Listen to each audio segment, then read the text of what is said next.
Welcome back, everyone. This is The Angry Chicken. I'm Garrett Weinzerl, and I'm joined by Jocelyn Moffat.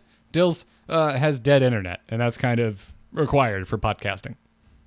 In general, yeah. Yeah, usually considered a pretty important building block of online content creation. I mean, if he had like a megaphone or something and you had a really good mic, maybe he could like yell from Texas and you could pick it up. That would totally work, right? I'll call my buddy in NASA that has some type of satellite thing that can listen to stuff like that. I don't know. Or, I meant the NSA. I added an A.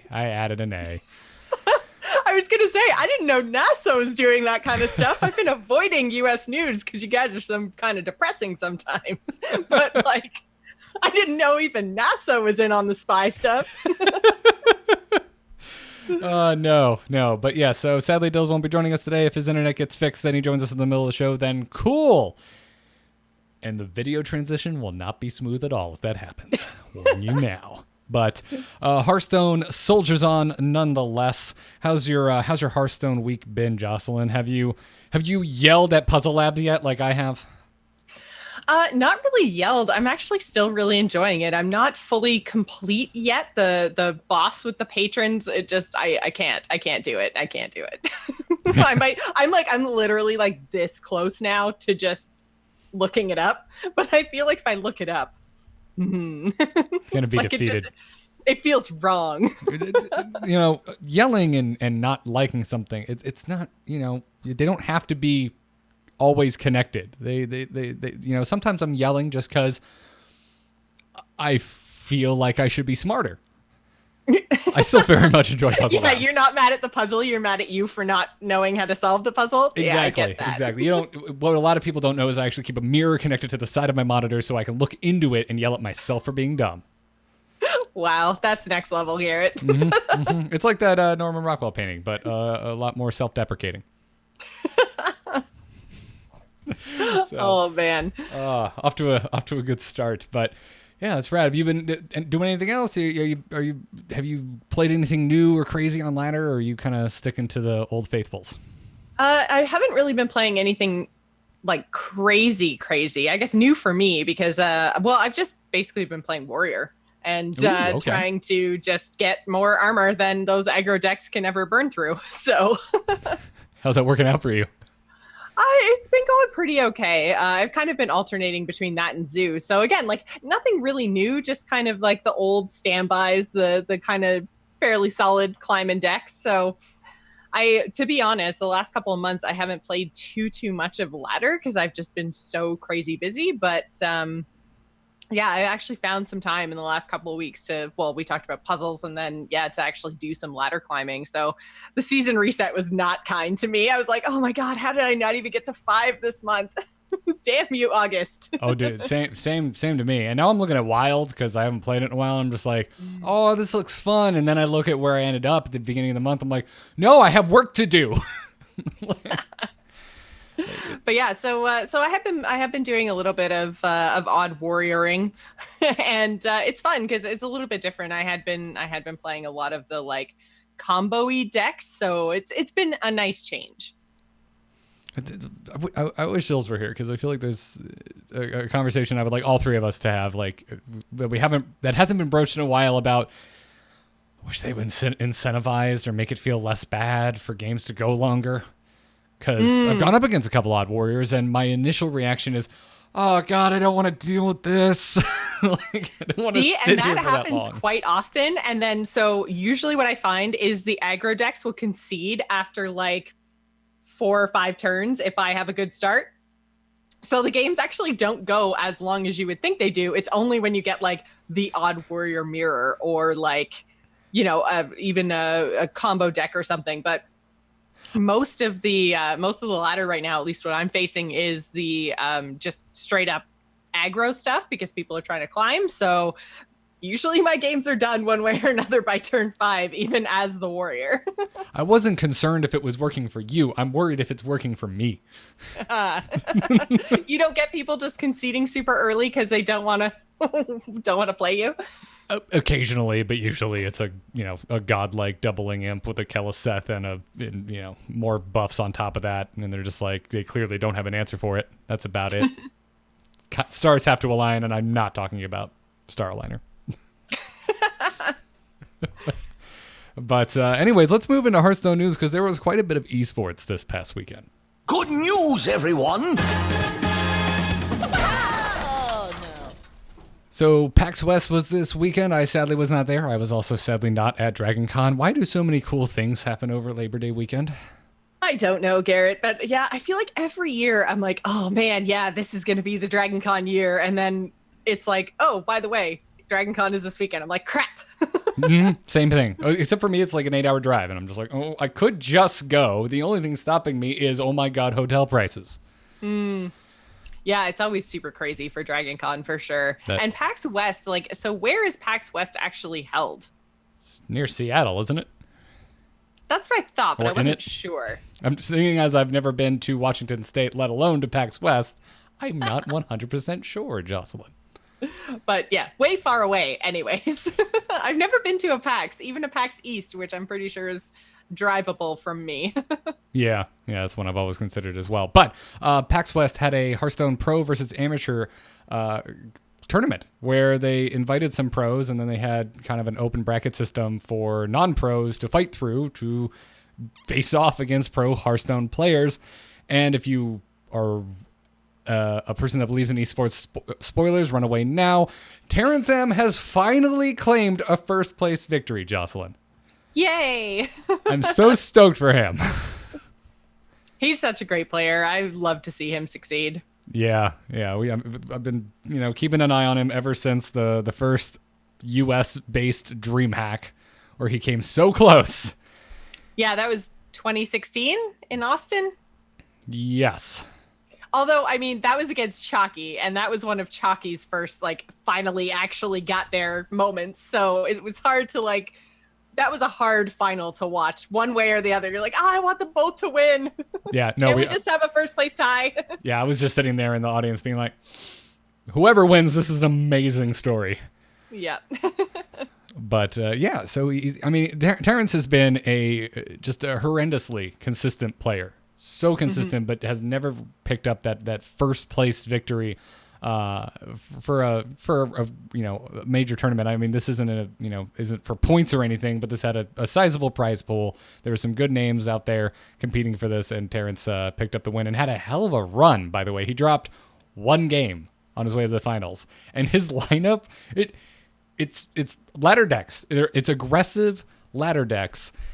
Which for me it's fun to see. I like seeing that kind of stuff because I'm like, oh, it looks like ladder. And there was quite a bit of teching, but it was stuff we've already talked about on the show. Yeah, things to manipulate divine shields for the most part, yes. Or to murder giggling inventors dead. Your mossy horrors and whatnot. But I found it fascinating because so often I feel like we talk about teching tournament decks and how it's probably not going to do that well in a ladder environment. I think you could throw a dart at any of Terrence's decks and do fine on ladder with these. I agree, especially Giggling Inventor is the card that most people are teching around right now. And so because Giggling Inventor is neutral and in so many decks, it's actually fine to tech around on ladder. The problem with teching for ladder comes in when you're trying to tech around a specific class or a specific class card. But where Giggling Inventor is neutral, it's you can very safely include one Blood Knight or one Mossy Horror, and it's not going to totally throw your deck off. And you're going to be good against a number of different classes, as opposed to I want to tech against Aggro Mage. Well, that's going to do well in the Aggro Mage ladder, or matchup, but then you're screwed otherwise, right? But so many people are playing Giggling Inventor that it's totally fine to tech. Yeah, and we haven't had this in a while. I mean, Corridor Creeper was pretty widespread in the early days, but there wasn't really anything you could tech against. Corridor Creeper, it kind of just happened. Your tech was to play around Corridor Creeper, basically. Yeah. So. But yeah, I don't remember the last neutral card that people would have had to tech against specifically. I remember neutral tech cards like Big Game Hunter, but I don't remember the last one, maybe Sludge Belcher or man. There were Lich King, I guess, maybe, but even that didn't see nearly the amount of play the Giggling Inventor is seeing. I feel like there was this is kind of adjacent, but there was a time where, anti-Murloc tech was totally fine as long as you were playing either Token Druid that's true. The Hunter. Pirate Eater and the Murloc Eater. Yeah. That was a time where like it was a little bit class specific with what classes were running the Pirate package or the Murloc package, but it was okay because you were running these counters in decks with Beast Synergy. But like I said, it's kind of adjacent. It's not quite the same. Yeah. The last thing I can think of is just being a priest and cursing the stars anytime Azure Drake would come out. But I'm to me, it's kind of refreshing. I could see it getting old in the long run, where it's just, after you've been in a scenario where you either have the Blood Knight or you don't, for the 200th time, it's like, okay, I've seen this before. This is kind of lame. But right now, I'm kind of enjoying it. Yeah, I'm still enjoying it too. I think Giggling Inventor, I like the design of the card. I think it's fine. I think it's balanced. It just almost makes you wish that maybe it was like specifically a class card or something, because I do think that there's a bit of a problem when one card is so solid that like 40% of decks can run it without problems. Yeah. Yeah, it's been interesting. So I mean, we saw this type of teching was all over this tournament. It was very apparent in Terrence's decks. He was also taking in things that would buff his his Giggling Inventor tokens and the like. But yeah, go and check it out. We've got links to the deck list in the show notes, but you can find the whole thing over at the Smash.gg brackets for the tournament. You can click on any matchup you want, and it will list the decks right there. It even has a little copy tool. I love Smash for tournaments. I know like some people have problems with it because it wasn't like originally made and designed for Hearthstone, but I feel like they've done a really good job with making like the decks and the matchups like super visible, and they've got a fairly decent stat page. So I enjoy Smash GG for tournaments. I haven't used it a lot. I mostly use it for this one because I couldn't find deck lists anywhere else, so I found myself tooling around on it. It works fine. It's not the prettiest interface in the world, but yeah, totally works. So also, if you didn't watch the finals, go and watch them. Final game's a little painful to watch, but like Terrence actually hit resistance in the finals against Steve. So also, dude's just named Steve. Yes. But what happened with the EU playoffs, Joss? So we've started off with the playoffs for the, I guess, fall season now. So that's the 4 months leading up to August was the season that we're now in the playoffs for. EU was the first week, and which was last weekend, and then we have APAC coming up this weekend, and then America's the weekend after. So we have 3 weeks in a row of awesome playoff Hearthstone action. So there's going to be 4 players from each that are going to qualify for the fall championship. So we got our 4 players out of EU: Sintalel, Hatul, Moyen, and Renman. I'll admit I am not familiar with anyone except for Sinto, so yeah, it was kind of a bit of a surprising tournament. Although Hunter Ace did make it into the top 8 and ended up with 179 points, which means he's actually going to qualify for a 2-star master for sure in January, because they always calculate masters at the start of each new season. So our next new season won't actually start until January. But then when it does, he's going to be a 2-star master for sure. He's only 21 points short. So I think unless he drops off the face of the planet for the next 3 months, he's going to be our first 3-star master player in Hearthstone. So it's a pretty incredible feat. This kid is just amazing. Can we get Hearthstone Dictionary just so we can put him under consistent? Yeah, really. Can we create one, please? But yeah, so I mean, Hunter Ace has been super, super consistent. He's actually currently, so he didn't qualify for the fall championships through the EU playoffs. He came top 8, not top 4, which means he's actually, this was like the big story all weekend, is whether or not he was going to qualify through this tournament, because if he did, then the race for top EU point earner was going to be wide open, because you can't qualify twice. Obviously, you can only take 1 spot in a tournament. So that would have meant that he, as point earner, I think he's like a good 10 points ahead of the next closest person. So it would have basically blown that race wide open. Right now, he's pretty much got that top point earner spot locked down. So do expect to see Hunter Race in the final set of playoffs as probably the top point earner if he can't manage to qualify through playoffs. But I would be very, very surprised if he didn't qualify through playoffs. But it must be nice for him to kind of have like so many different avenues open to him because he's been playing so consistently. But that was the big story this weekend. Everyone who is even close to the top of the EU points ladder was like, go Hunter Race, get out of my way. I love seeing that. It's an interesting kind of, meta game outside of just results to see how the points stack up and how it affects other players.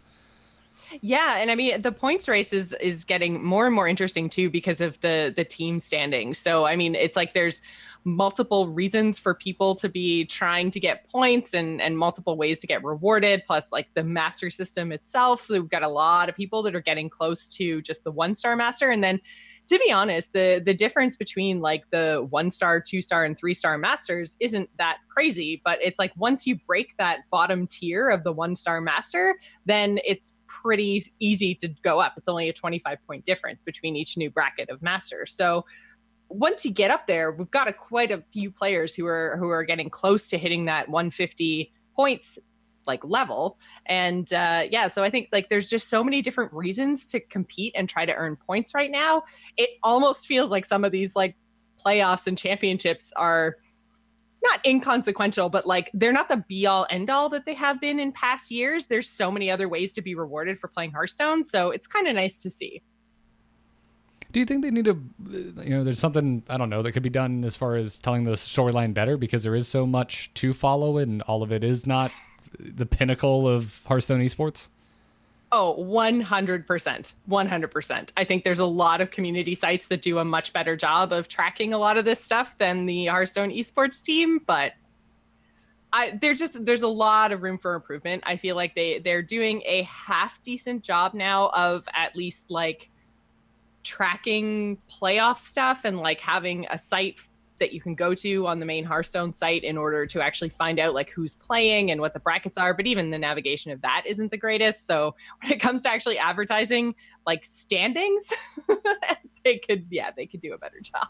Yeah. But there are, like I said, there's a lot of community sites that have really stepped it up and are tracking like more real-time stats. Like obviously it's all unofficial, which is probably why Hearthstone doesn't do it as often, is because of the whole official, unofficial, like, but I don't know. It just seems odd to me personally that there's so many different ways, but not nearly as much advertisement as I would expect as to all the different ways to do well in Hearthstone. Like, as far as I know, even though technically the beginning of August, Hunter Ace would have been the first Hearthstone master, I don't remember actually seeing anything officially from Blizzard that was like, yay, congratulations. Like I saw tons of stuff from community sites and teams and, tournament organizers and everything being like, oh my God, yay, Hunter Ace. But then I'm like, did Blizzard ever actually like confirm it and like do a write-up on him or anything? Because technically August, he was officially a 1-star Hearthstone master. So it's weird. Maybe I just missed it. That's possible. But That is. The esports website could use a facelift. yeah. We've been hearing that the Heroes website will be getting a facelift and more of a bake-in with the regular site rather than being a standalone portal sometime in the near future. But that has also been going on for a few months, and we haven't really seen anything over there either. But I'd like to see just better coverage from within Blizzard itself. Yep, I totally agree. Because like I said, like most of the information that I find their stuff really hard to navigate. So most of the time I'm going to fan sites. I'm not going to Blizzard's esports site. So say that 5 times fast. Yeah. Yeah. Well, awesome. Again, more links in the show notes for episode 279. If you're looking for brackets, if you're looking for decks, have them both for the EU playoffs. Now I'm doing it. And for PAX West. So go check it out. Before we move on to a fairly email-heavy back half of this episode, we have a sponsor to thank for today. And it's a new sponsor. They are called Chegg, spelt Chegg. And you can check it out by visiting chegg.com/TAC. If you're unfamiliar, Chegg lets you search free scholarships, browse course reviews, get 24/7 study help, and rent textbooks for a fraction of the cost of your school's bookstore. And it's all in one big education redefining student hub. Something I very much wish that I had when I was in college. But they make it really convenient. You can study at home on your desktop, or you can do it anywhere on the go with the Chegg Study mobile app. Right there on your phone. When hopefully you have some battery left after playing Hearthstone to do important things like study. And it's a subscription service. It's great. Yeah, the first subscription service I paid for in college was World of Warcraft. Imagine if I had put that money towards something that helped me get better grades. It'd been great. And they're affordably priced. You can go check it out, and they can be canceled at any time. And on top of that, you can get expert help 24/7. If you need help with some tough problems and you need that help right away, you can use the Chegg Study app to snap a quick picture of the problems that are not covered in your textbook, and then submit it instantly to Chegg's experts and get help that way, which, again, I could have certainly used when I was in college. Man, when I was in college, my first year textbooks cost me over $1,000. Yeah, me too. Yeah. It is not cheap. And it's like, I've been out of college. I've been out of college for just shy of a decade, Jocelyn. No, you can't talk about that. Let's not talk about that. There's not that many years between us. It's fine. But I'm coming to terms with that. But the nightmare of the cost of textbooks is still very, very fresh in my mind. Yeah, I don't know about you, Garrett, but I still am paying student loans and probably will be for the next 5 to 7 years. I haven't looked at my loan statement in a while because I'm just like, Oh, it's never ending. So. Oh, yes. I not only had to buy textbooks, but went to art college. I'll probably be buried with my loans. I was like, that doesn't really mean anything to me. Sorry, Garrett. That's very expensive here. It's very expensive.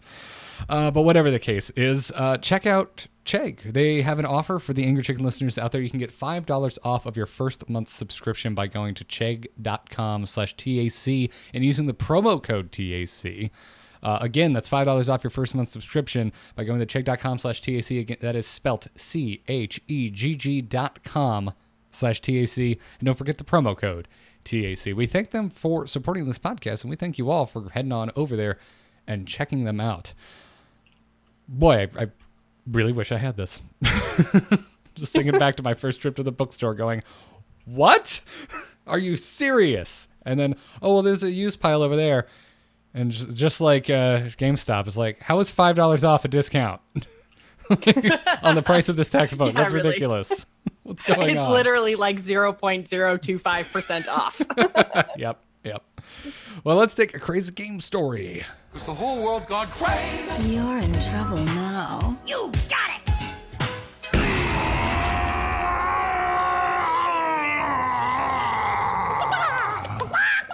You can send your crazy game stories to tacpodcast@gmail.com, or if you're extremely brief, tweet them at us.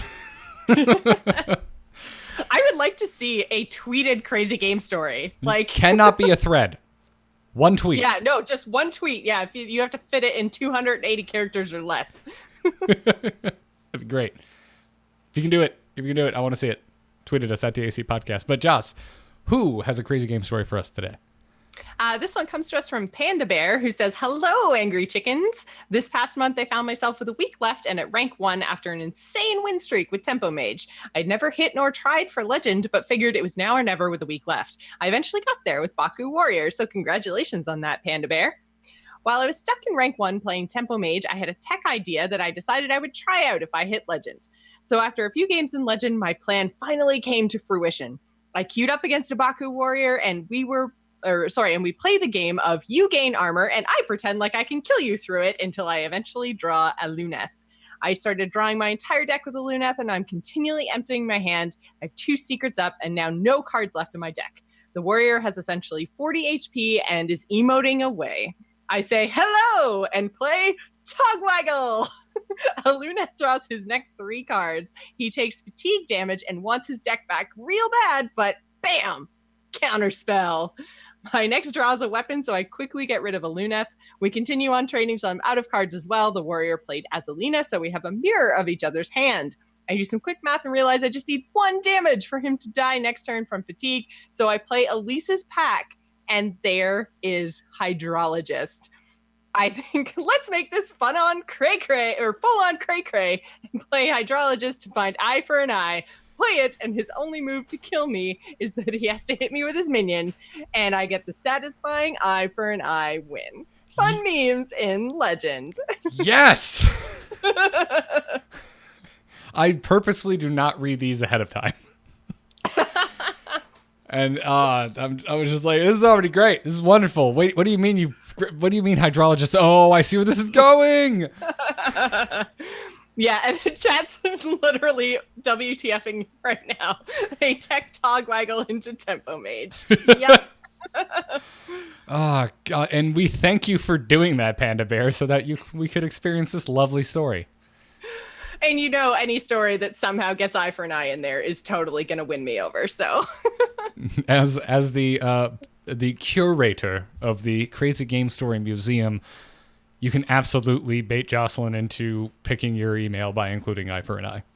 To be fair, Togwaggle Tempo Mage is what got this in here, because that's a ridiculous tech card. Oh, yeah, but... yeah. Taking nothing away from Panda Bear here. Yeah, it didn't hurt that there was an eye for an eye at the end. This is a proper Crazy Game Story. Yes. Proper. Keep them coming to tacpodcast@gmail.com. We have one more sponsor to thank for today, and that is Harry's.com. That's right, our longest running sponsor in the history of the Angry Chicken, our very first regular sponsor, and they are still here helping you keep your face in check. Or your legs, or your shoulders, or your back, or wherever it is you want to shave, we won't judge. I was going to say, they don't keep my face in check. I've got that under control, fortunately. But the whole leg thing, they're wonderful. I still remember when we first got sponsored by Harry's, and we had the samples, and you got yours, and you're just like, these things kick ass! They're so good. Well, so many women's razors have all these extra floofy things that you don't really need. There's literally, and I know it's going to sound weird that I, of all people, am complaining about this, but there's glitter in the handles. I have to pay extra for that. It's ridiculous. I get these Harry razors, and they are they're just awesome. They are basic in a good way. And it's just oh, so what I'm paying for here is an awesome razor that's just going to make my legs all smooth. Thumbs up, guys. And not paying for any floof. And that being said, I have some really rad razor handles because I've gotten every year's special gift box around things like Father's Day and Christmases usually. Christmas, yeah, the Christmas ones. I have a chrome one that I love. I have a chrome turquoise one, which is my all-time favorite. I hope they bring that one back at some point. So there might not be glitter, but there's they make some sweet razor handles. So check them out because they're affordable and high quality, and you can keep getting fresh, great razors delivered straight to your door. So go and check them out. As always, they have a sponsor. They have an offer for our listeners out there. You can get your trial set by going to harrys.com/TAC. Or actually, I am sorry. I think it might actually be just going to harrys.com and using the code TAC at checkout. I'm pretty sure it's a checkout code. Yes. It used to be harrys.com/TAC, but I think it's changed. Yes. I am just totally triple checking because I think I may have gotten my my wires crossed on on this. It is indeed harrys.com/TAC again. They are back to the URL. So make sure you go to harrys.com/TAC to get that $13 value trial set that comes with a weighted ergonomic handle, a 5-blade razor with lubricating strip and trimmer blade, rich lathering shave gel for your face or wherever else, and travel blade cover. Check it out so you can take it with you. And I apologize for getting my wires crossed on whether it was URL or a code. Anyways, check them out at harrys.com/TAC. Tell them we sent you. We thank them for their support. Now, it's going to be a mailbag episode, folks. Hello. Hello, it's me. Hello. Just quickly, do you get my message? Yep. Oh, Hello, brother. You can send your emails to tacpodcast@gmail.com. Mark is going to kick off this segment this week and say, hi, churlish chickies. Okay. I, too, was really impressed and had a ton of fun with the new puzzle lab. I'm hoping it will become a continuing thing. One way it could work is to have a weekly puzzle, say a free random pack or something as your reward for solving it. It'd be like the Sunday crossword or whatever other weekly newspaper puzzle. What say you? What's a newspaper is what I say. Oh, come on, Garrett. You must have, like, I don't know, somebody in your life that's like, okay, my mom still gets the Saturday paper, not to actually read anything in the paper, but just for the puzzle page. You've never seen this? You don't have anyone in your life that does this? Have you heard of a bit, Jocelyn? Because I was doing one. I am aware newspapers are still a thing. But I just wanted to poke a little fun because newspapers are antiquated way of getting news. But the last time I do like the idea of like a weekly puzzle, because I mean we already have like weekly small rewarding things like Tavern Brawl. It could be nice to have puzzles incorporated into Tavern Brawl. I feel like just one puzzle might be like not enough, but I wouldn't mind seeing like the series of puzzles that you got like in the beginning of the wing. That would be super cool, like having a set of like 3 or 4 that you just had to solve to get your pack every week. That'd be neat. Yeah, like I wouldn't turn this down if they came out and said, hey, 1 puzzle a week, here's a pack. Like, cool, that's a really achievable pack, especially if I want to start just not trying and going to Reddit to find the answer. But personally I like the just massive pile of puzzles that came in with this mode. So I'm more in your court, where I think if they did do ongoing puzzles, that it would need to be more than one. Which is like, if I'm being honest, I think it'd be just better if they just held it until another major expansion and gave us a whole new big fat stack of puzzles.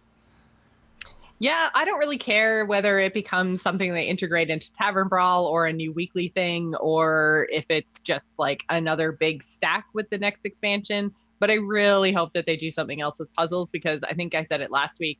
Puzzles is like the most fun I've ever had in single player Hearthstone. So I want to see them keep iterating on it. Like if it was the only single player they ever offered me, I'd be totally fine with that. It's just that it's a totally new way of thinking about the game, because you know that there is a solution in there, and that's really fun and exciting to me. So I'd be totally fine if that just was what single player Hearthstone was now. Yeah. I was on the instance last week with Scott, and he always makes fun of me because I typically am not a fan of things like brawls or other non-competitive content in any Blizzard game. Not even Hearthstone specific. I don't really play the brawls in Heroes of the Storm either. I was going to say all the games have brawls now. Yes. Oh God, you're right. Even World of Warcraft, I keep forgetting. Yeah. PvP brawls. Yeah, because there's not enough to do in that game. Yeah. But I was on that show and I was like, now that I think about it, this is my favorite single player content they have ever done, and it's kind of crazy to think about that. Maybe it doesn't mean that much coming from me, someone who's so perpetually grumpy about single player content, but I really do think that they created something special with this. I think if anything, as someone who doesn't generally play anything non-competitive and doesn't normally enjoy the single player, you saying that it's amazing, fun content is like maybe not necessarily more important, because every opinion is important, but you know what I mean? Like, they took you and swung you over to the yay single player content side. Like, that's a big win for puzzle mode. It's been the majority of my Hearthstone play in like the last 2 weeks. Like, I'm really enjoying it, and I'm also bad at it because I'm not a smart person, but yeah. So thanks for your email, Mark. I just want more puzzles. I don't care how they come. Just find an answer, Team 5. And it's okay if it's a break. Whatever works for the next expansion, that's fine. I just hope sometime in the near future we get another puzzle experience. But the rest of the questions today come to us from Twitter. I got on the horn and said, yo, we don't have a lot of post-Boomsday emails. Tweeted us questions, and there are many. At Diegocentric asked if the predictions of Giggling Inventor being nerfed come to pass, and that's the only card that is needed, what are your predictions for the post-nerf meta? Not necessarily what deck will be the best, but maybe what archetype is more likely to be the winner. I think what he meant was, and that's the only card that is nerfed. I think he got auto-corrected there, if I had to guess. Oh, I mean, it works either way. Just saying it's the only one that needed a nerf is fine. But yeah, I mean, after watching Terrence just own face with aggressive decks, I think we would all just double down on that because it works so well in a world with Giggling Inventor available to everyone. Could you imagine if you took away neutral pause button? I like that neutral pause button. Yeah, I don't know. I'm not 100% sure if they're going to even nerf Giggling Inventor, just because the card itself isn't overpowered. It's just way more prevalent than a card should be, I think. And I feel like that's more of a problem that you solve with the upcoming expansion and introducing more potential either counters to that card or more things to go in that slot. And I don't necessarily want to see this card nerfed or changed because I don't think it's overpowered. I think it's just powerful in this current meta. Yeah, I'm with you. It's certainly powerful, but it is, but I don't think it's overpowered. Right, especially to things we've seen in the past. We can always pull the lens back, look at it as like this overarching historical view of the metas we've had, and it's like complaining about a 5 mana like taunt generator of such small taunts. Granted, they all have they have Divine Shield, which is what makes it such a sticky minion to play. It's pretty tame in the grand scheme of things. Like this, it's a balanced, powerful card. Yeah, and balance, I think, is the key because it does feel like a balanced card. It feels like it's doing the right thing and it comes up at the right time. So I feel, and it even has cards in its same, I'm pretty sure Mossy Horror is in its same rotation too, isn't it? Or was Mossy Horror from Kobolds? Mossy Horror was from Witchwood, wasn't it? I think so. So I'm saying like it's gonna be in standard as long as Giggling is, and then they're gonna rotate out together. Was gonna be my point. So gotcha. like if that's your point, then the tech card is still married to. It's not like the tech card's gonna rotate out and Giggling is still gonna be in competitive standard Hearthstone. So right. If since they're in the same like set rotation, I kind of think it's okay. And usually like the decks where Giggling Inventor could potentially be problematic, which is kind of like the aggressive token style decks, Mossy Horror deals with not only Giggling Inventor but also a lot of other stuff that's on the board at the time. So I kind of think it's okay. Yes, it's super prevalent, but I don't necessarily think it's overpowered. And usually decks have a few tech spaces in them. So I don't even think like making a space for one Mossy Horror is too big of an ask. So it is, Infrarogue in the chat room is right. It does also make Quest Rogue really good. Oh, but yeah, again, but that's... I don't know if that's like, I feel like that's a problem with Quest Rogue because Quest Rogue has been a problem since the start, like since it was designed. Preach. So I don't really think that you can get mad at Giggling Inventor for Quest Rogue. I feel like you just have to be mad at the design of the quest for Rogue.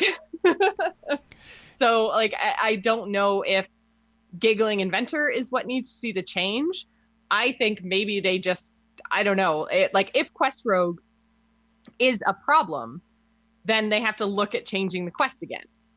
I don't know how you do that, but there's like I don't know. Yeah, I literally don't know how you change Quest Rogue to make it not overpowered. But like Giggling Inventor isn't the problem. Do you know what I mean? Right. Yeah, that's exactly what I was going to get at. I saw Infrarogue in the chat room saying that as well. And I'm like, yeah, that is not Giggling Inventor's fault. If that's like one of the largest points in favor of nerfing Giggling Inventor, then it just, to me, that's just further proof that the Rogue quest limits design space, which doesn't need further proof. Thing's been nerfed almost as many times as a bunker in Wings of Liberty. It's ridiculous, and it still finds a way to muck things up. But again, like is Giggling? Yeah, so I think you need to change the thing that's limiting design space, not change the thing that is being made overpowered by the limiting factor. Do you know what I mean? Like, Yeah. change the quest again, or just make it the first ever card that's totally retired from standard before it actually rotates.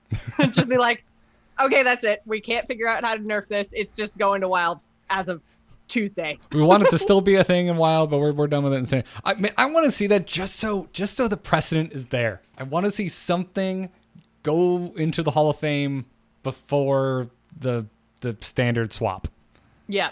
Because to me, like, I'm always going to bat for Team 5 being like, generally they do things because it's the right call and not because of arbitrary rules. But Hall of Fame so far still seems to be beholden to arbitrary rules. Yep. Chat room, Palavin is also asking, is Quest Rogue that big of a problem? I rarely see it on ladder. It's more of, I think, a tournament problem. It seems to be pro players that are really upset with it. And the reason we're talking about Quest Rogue right now is not necessarily because Quest Rogue is oppressive on ladder. It's because Quest Rogue is the argument for, or I guess the strongest, largest, loudest argument for nerfing Giggling Inventor. And so I'm trying to argue that Giggling Inventor is not the problem. It's a balanced card and I like it. And I'd like to see them keep it the same. The only place it's really a problem is Quest Rogue. And I think the problem is the quest and that design. And that's where the change needs to come. Agreed. And in case you forgot, I like Quest Rogue, everybody. I like the deck a lot. But still, I wouldn't mind if I had to go to Wild to play it. Be okay. Yeah, Quest Rogue seems to keep coming back and is problematic, but yeah, I think it would be fine to just kick it over to Wild. I think it's just because it keeps coming back, and they keep nerfing it, and it doesn't matter because every new expansion, there's some new card that comes out that's balanced in every deck but Quest Rogue, and then all of a sudden it gets ridiculous in Quest Rogue, and that's very, very limiting. And follow-up to my follow-up, in terms of Quest Rogue's popularity, it is the single most popular individual rogue deck on HS Replay right now. There you go. Maybe not overall. I believe there are more odd rogues overall, but of single deck lists, if you filter by rogue, it is at the top with a solid win rate, almost 54% for the most played version. And then there's a bunch of odd rogues. I think odd rogue is the most popular archetype overall, but Quest Rogue is certainly no slouch. Which I think through all of that didn't actually answer the question. The question was, if Giggling Inventor gets nerfed, then what do you think the post-nerf meta is going to look like, if that's the only nerf that we get? So which archetype is going to be the winner if Giggling Inventor goes away? And I mean, Giggling Inventor, you already called it the pause button. So I feel like if there isn't that kind of pause button, that stall, then there could potentially be a problem with super, super aggressive decks. Yeah, and Tartman's not wrong either. They also brought up, hey, it helps aggro decks or aggro decks are running. You're absolutely correct. But my other thought, so I think aggro decks are going to really kind of run rampant, but I also think it's going to swing the balance of pause power back in the favor of Druid, which still have Spreading Plague. Right. So then, I mean, again, does Druid need even more of a win? No. No, I mean, no, and I again, don't think if we think that is going to be the result of a Giggling Inventor nerf, I would rather have a whole bunch of decks using Giggling Inventor than another Druid buff. Druid is been on top with Warlock for quite a long time now. I'm okay to shake it up. Yeah, I am too. I want to see Warrior just unabashedly sit atop the pile again. Yeah, and I mean, they're kind of getting there with the odd variant because aggressive decks, we're in the part of the cycle now where aggressive decks are kind of at the top. And then so as the circle goes over, Warrior is coming up behind all the aggressive decks to kind of take advantage. And then, eventually we'll get back to the place where, combo will be back on top because control's been on top for a while. So we're at the part of the cycle where aggressive decks are being played a lot and are doing very well, but that's just going to give rise to control, right? Which is good. It's the way Hearthstone works. It is the cycle of the meta. Yep. So it's just that Druid has had good decks across all archetypes for quite a while. They've got good combo potential with Malagos. They've got good aggressive potential with Token. They've got good control potential too with Taunt. So it's kind of they've been powerful across all three types of decks. And now it's like, it would be nice to see something like Warrior or why am I totally blanking on another, even like Mage. I guess Mage has had an aggressive and a control type, just not so much a combo type for a while. But it would be nice to see the classes that have only had one or two variants. I guess Paladin is another good example, where Paladin has had their aggressive variant for a while now with, make all the dudes. But the other variants of those, or the other types of decks in those classes, haven't been as viable. So it would be nice if we didn't buff Druid, and if we, somehow managed to give these other classes some really viable options in archetypes that they don't normally play. Yeah, and Paladin was really struggling before even an odd. Yes, yeah. And so like now we've got odd Paladin that is we're seeing it in tournaments, it's viable, but like anything combo-y or control-y, like mechs didn't take off for it. Like there has been like the one way to play Paladin, and I'd like to see more ways to play those other classes as opposed to, Druid getting all the archetypes and being viable in all the archetypes. And I think that if Giggling Inventor is gone, then you're right. Like the big pause button that's going to counter all the aggro as a result is going to be Spreading Plague, and I don't want to get plagued anymore. Nope. And I don't think we can make an argument for running Mossy Horror if that becomes the future, because then it's only good against Druid. Mm-hmm. Yeah, see, and this is why the Mossy Horror tech for Giggling Inventor is so good, and why it's actually viable for ladder is because 40% of ladder decks are running Giggling Inventor. So if you have 40% of decks on ladder are going to have the thing you're teching for, that's amazing. That never happens. Yeah. So that's why I think it's good. But if Giggling Inventor is no longer played, then you're only teching against Druids with Spreading Plague. That's why Mossy Horror didn't see play prior to Boomsday coming out. So yeah, it's also, I just don't want to see Druid getting pushed even further up. Yeah. Yeah, this is the most excited I have been about tech cards, I think, in the history. I'm trying to think, am I misspeaking? No, I think it is. Because Dills and I would constantly whine about the crabs when they were popular, and and then there was a time where we just weren't running any tech cards, and right now it's pretty interesting. So I don't know. I don't know where I was going with that. I've kind of lost my train of thought. There is a follow-up to this. Would you like to field this one, Jocelyn?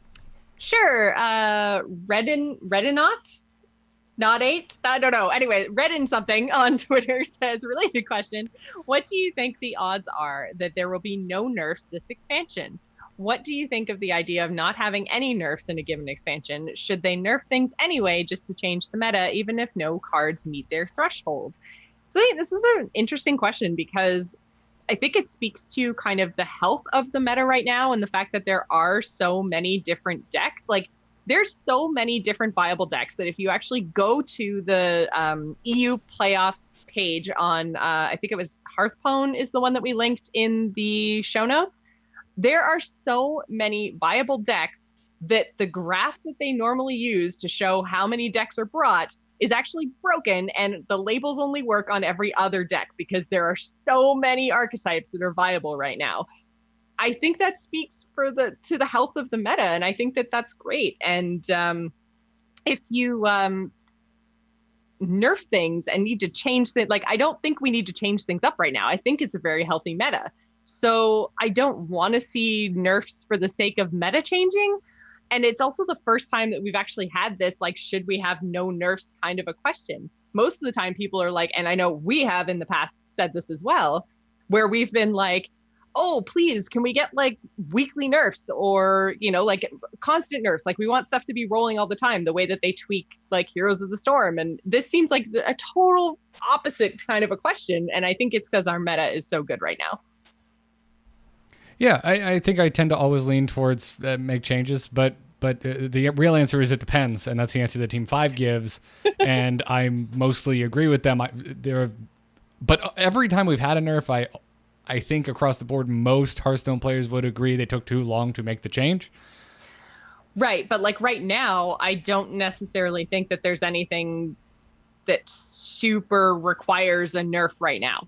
Right, I think Giggling Inventor is the most on the forefront, that or the Rogue's Quest, and that's about it. And I think it's the most controversial because it's also the most balanced issue we've had.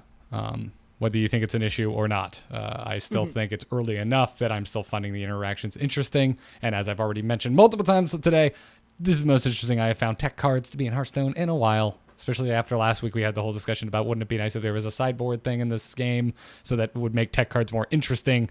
At least right now, we're getting some use out of targeted cards. But yeah, I think all of that is evidence that this is a healthy meta. Yeah, and I don't think that they should nerf things just for the sake of nerfing things and just for the sake of attempting to mix things up. Because like I feel like because there are so many viable classes with viable decks that we actually have been seeing the cyclical nature of the cycle. Great analysis, Jocelyn. Way to go. We have seen the cycle change and like move forward almost like every few weeks, as opposed to like before we needed the nerfs to change things up. I don't feel like we need the nerfs right now. I feel like things are kind of just naturally evolving, and it's like I said, aggro's on the top and control's making its way to the top, and then combo's going to come back, and all of these changes might be driven by the fact that we have more HCT tour stops now. I don't know. Is like more people are trying to figure out what the next thing is, and then people watching those tournaments are going, oh, that's the next thing, and then ladder changes. So maybe it's just because we have more tournaments. There's literally like this coming weekend is DreamHack Montreal and the APAC playoffs. You can literally watch 24 hours of Hearthstone in a row if you want to, because obviously Montreal's in Canada, APAC is over in Asia. So it's going to be literally 24 hours of live Hearthstone tournament to watch. Like there's so much Hearthstone esports going on right now. So maybe that's what's driving the meta changes. And I think that that's healthy. I think that's the good way to go. I don't want Hearthstone to go in there and start meddling with it in ways that they think might or might not work. I'd rather just like let it kind of sort itself out. And it seems to be doing a decent job of that right now. Yeah, we might be getting closer to what I think is an interesting question, which is, what happens when the game is more or less truly balanced with a lot of options, which I think we're the closest to we've ever been. What if you just keep seeing the same matchups over and over, but nothing's necessarily a problem? At what point do you go, well, there were three tournaments this weekend and all the games look the same. We certainly had that in the past when there wasn't as much balance, and it becomes much more apparent because the top winning decks rise to the top and you just see the same matchups over and over again. But have we had that problem when there's been a lot of balanced options, a lot of high win rate options across the board? I don't really think we're having that problem right now, because even like in the past, basically what would happen is we would see like maybe two lineups doing well. And so there was like one best control deck and there was one best control lineup, or there was one best aggressive deck that fit in one best aggressive lineup. And I don't feel like it is like that right now. I feel like there's a lot of different decks, a lot of ways to play. And so even though you might be getting a control versus aggro matchup, there's a chance that you're getting a big spell mage versus odd paladin, and then you're getting a control warrior versus an odd rogue or something. Like you're still seeing different classes executing different strategies within the same archetypes. And before it would just be like pirate warrior. So I think we're in a much better, much more interesting, much more balanced place now. Yeah, I agree. I don't know. That's the only point I could see forcing change where it is unnecessary, is if it's just stale for too long. Mm-hmm. But to me, it doesn't feel stale right now. No, I agree. At least. No, I agree. It's the only other place. But I mean, we are also only 3 weeks. Wait, maybe 4 weeks. How many weeks of Boomsday have we had? 1, 2, 3, 4 weeks. 4 weeks into Boomsday. So won't be getting our next expansion until November, December-ish. It'll be post BlizzCon. Yeah, ask me again in a month if I think that they need to shake it up. But right now, I feel like it's fine. Yeah. I could totally see our pre-BlizzCon episode being like, "Good God, impress me." Mm-hmm. But yeah, I don't know. So it's interesting. Just have to see how it changes. Because even before this dropped, I thought things were getting stale and a few more archetypes popped up right at the tail end of Witchwood. So significantly past the nerf, by the way. I'm not referencing after the nerf. Of course, things changed after the nerfs. Yeah. Anyway, at Maxter Dexter tweeted us and asked, if you were to pick the theme of an expansion, what would it be, both mechanically and artistically? Oh god, anything happening with Loa, man. I'm so into it in World of Warcraft. Give me a Loa expansion, please. I agree. I actually feel like Loa would be really, really interesting from a mechanics point of view. If you guys aren't playing the current Battle for Azeroth WoW expansion, the Loa are basically like they're gods, basically like demigod kind of characters, and you can actually go around to their shrines and you get a specific buff based on which Loa it is that you serve. And so that could be a really interesting Hearthstone mechanic. I like that idea quite a lot. There's a lot of different Loa. They're in charge of a lot of different things. They are, some of them are Loa of specific animals and also specific principles, like Loa of honor, Loa of I'm trying to think of what another one is. I know, death. Obviously, the best one, Bwan Samdi, is Loa of death, and he is just amazeballs. So, but they all have really cool effects, and I think that you could bring that into Hearthstone somehow, and maybe each class could have a Loa legendary that buffs their deck or something in some way, or a hero card. Or a hero card, yeah, for sure. Oh my god, if I could turn into Bwan Samdi, I don't even know what class that would be. I would know all I would play. Priest, that would be all I would play. It has to be priest, and it has to be resurrect effects. Or some new pseudo resurrect effect that's like spirit, where it's somehow the same but slightly different than before. I don't know what that looks like. Maybe they'll spawn with stealth or some type of new ethereal moniker, but yep, something. So Leon in the chat room is asking, are the Loa the same as the wild gods? Yes, the Loa is just another name for wild gods. Technically, yes. They are fast and loose with their use of the word Loa over the history of Warcraft. True. Yes. Yeah. But as of Chronicles, yes, they're the same. If I remember correctly, I don't think the Night Elves appreciate that the trolls use the word Loa to reference their wild gods. Yeah, but Night Elves and trolls hate each other with a fiery passion, so the fact that the Night Elves don't like the name that the trolls are using does not surprise me at all. Hey, Night man, Elves are kind of dicks. the Blood Elves were able to put it aside and join up with the Horde. I realize it's not the same tribe, but that's got to be rough. They didn't exactly have the coziest of relationships with their local troll sect either. True. But yeah, so I like that idea of Loa. I think that there could definitely be something there. As far as I know, there isn't really anything equivalent on the Alliance side.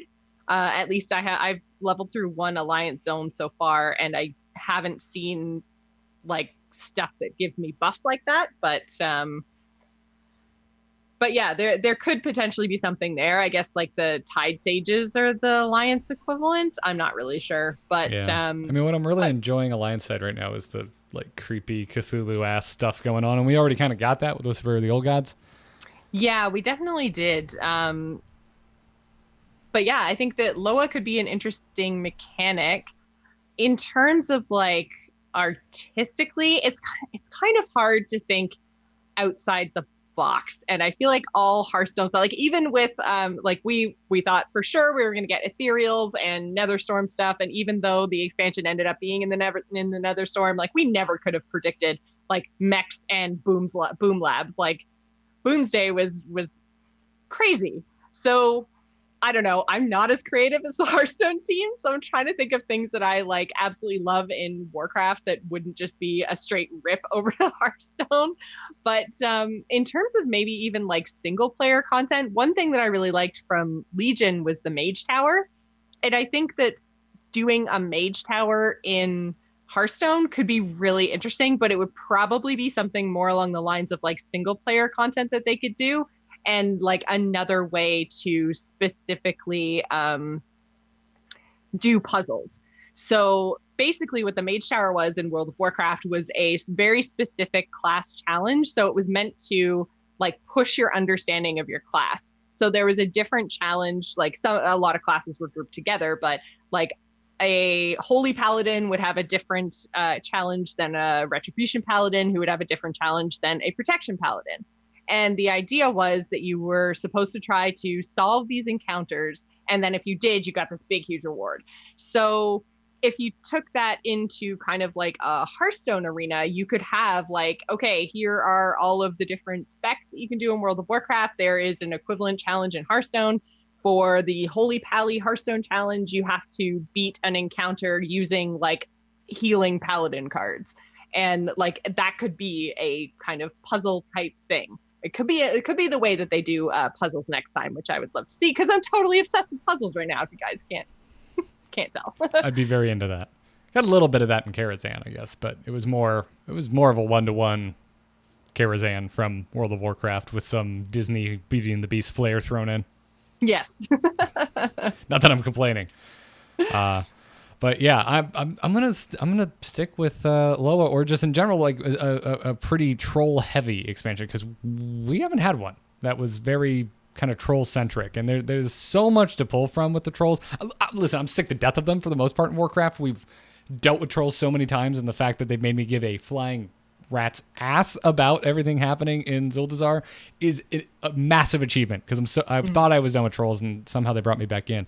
But we haven't gotten a big heavy troll expansion or set in Hearthstone, so whether it's Loa or not, I think that would just be a kind of a fun aesthetic to tap into.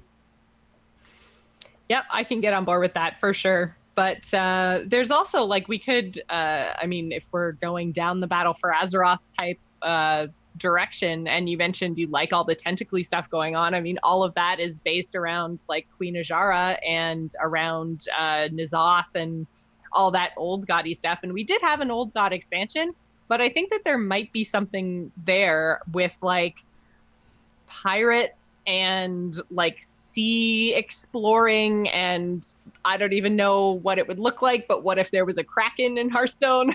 Like that's another thing that they could potentially do. And I mean, maybe they even make it a Battle for Azeroth Hearthstone expansion. I don't think they will, but I mean, you could combine the Tide stuff of the Alliance with the troll stuff of the Horde for sure. But full on naval stuff, yeah, Naga, pirates, fleets, doing like something like that. Something, maybe there is something water based you could do. I don't. Maybe there's like, because we've talked about putting like flying minions. Maybe there's swimming minions. Could be a thing. I don't know.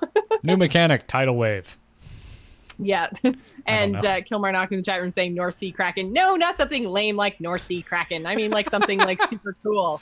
That like maybe you play it and it spawns tentacles, or I don't know, maybe you play it and destroys any of your opponent's swimming minions or any of your opponent's ships.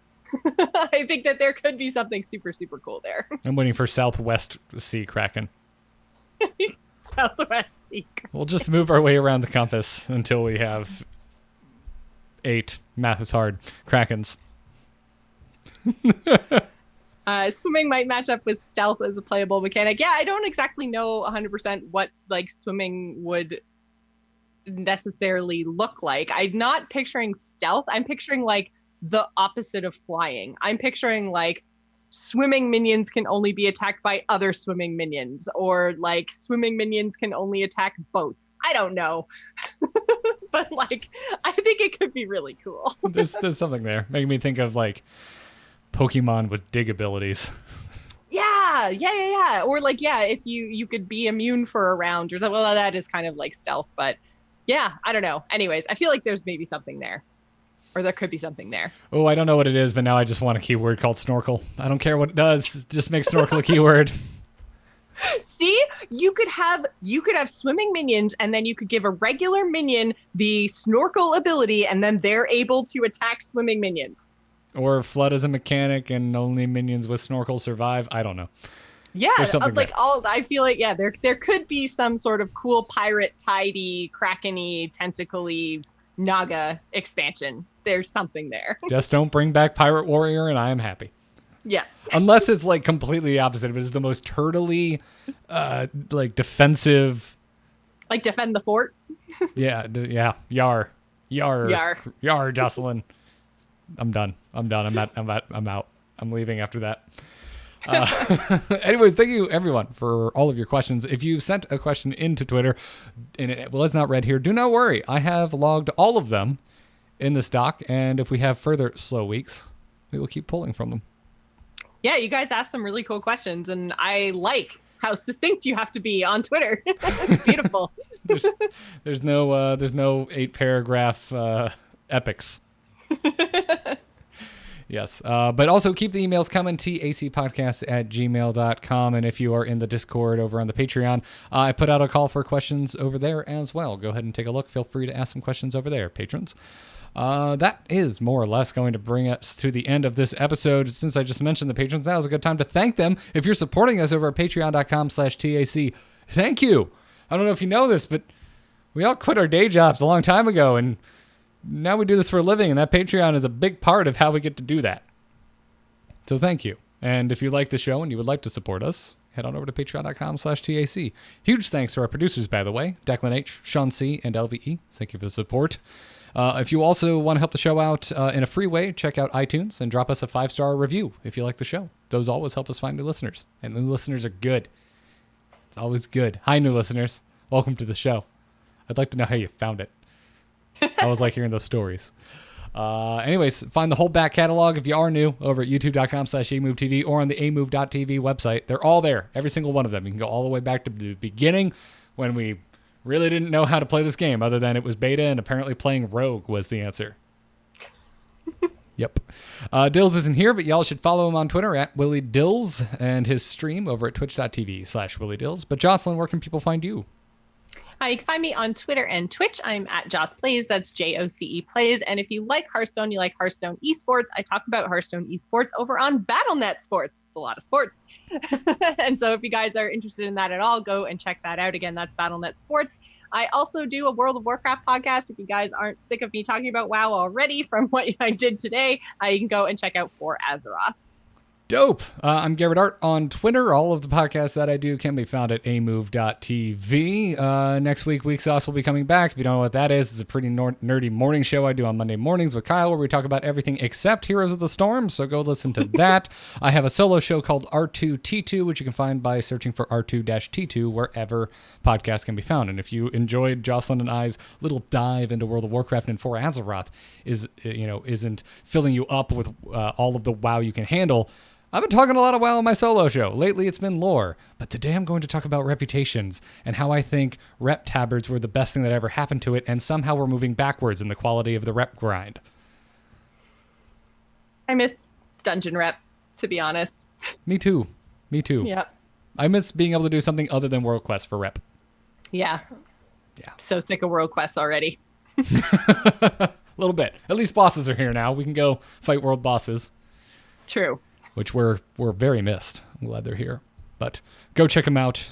Thank you, chat room, for the compliments. Oh, and also to the listeners, especially new ones, Kilmernock in the chat room says, "Hi, new people." Oh, wait, the chat doesn't come through the audio podcast. Well, they know we say hi, right? They do now, because now the chat comes through the podcast. That's going to wrap it up for this episode. Thank you all for listening. Until next week, job's done.